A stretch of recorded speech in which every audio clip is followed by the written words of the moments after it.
Yes. I find this all really interesting, and I want to thank all of the deputies that came in to speak. I know it must have been very difficult, and thank you for your service. And one of the things that, last year, our budget was described as a maintenance of operations budget. We raised the rate 61 cents last year, and that was an unprecedented rate increase. Did we address the sheriff's deputies? No, we did not. There were no state cost shifts last year as they're described. We can agree to disagree on the description because I don't agree of them being called cost shifts. And we don't even need to get into that because that could go on forever. But what I'd just like to talk about is we did increase the rate, and it was described as maintenance of operations. Yet the first day of the fiscal year, July 1st, 2014, what did this board do? They approved the purchase of more than $16 million worth of land. Painted Hills, it had been rendered undevelopable because City of Tucson wouldn't put water to the property. And then also 67 acres of dirt by the Keno Stadium to be used for more soccer fields. And Mr. Huckleberry, you just sent out a memo, and I want to thank you for reminding me and attaching the Arizona Tax Research Association memo to that. The headline was Pima County hammers taxpayers. That was last year's tax increase. And after this, and one of the quotes in there from ATRA was, this is going to handcuff economic development in Pima County for years to come. Because as we keep increasing taxes, guess what? Businesses are moving out. Businesses are not going to come to the county with the highest tax rate. And we've seen proof of that by looking at what's going on in Maricopa County versus Pima County. And that's strictly because they have a lower tax rate. Their infrastructure is in much better shape, and we can argue over why that's going to happen, why that has happened, and why it hasn't.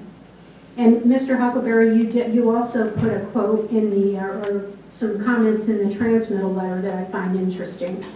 The persistently weak economy has put the county in an increasingly uncertain operating environment. It is anticipated the real estate market and construction industry in the county will take several more years to fully recover.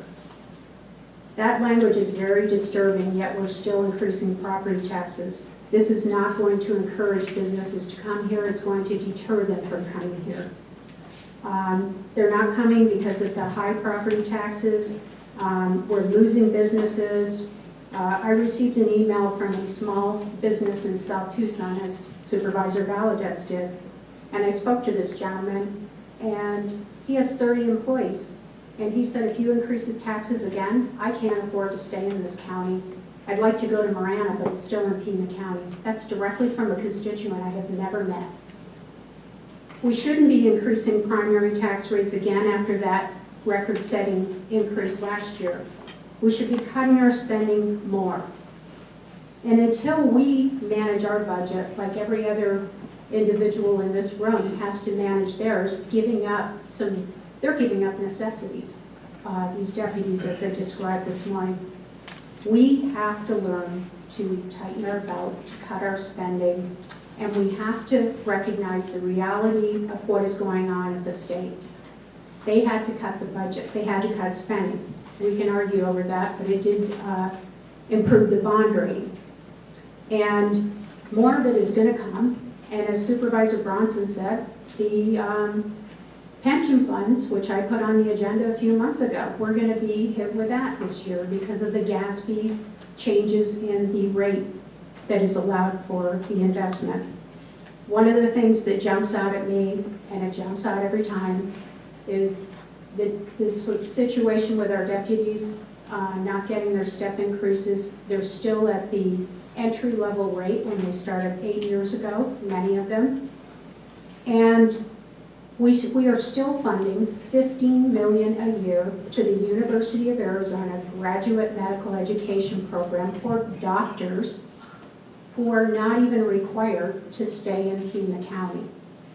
These people are putting their lives on the line for us.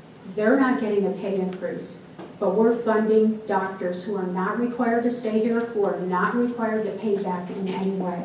That seems fundamentally wrong to me.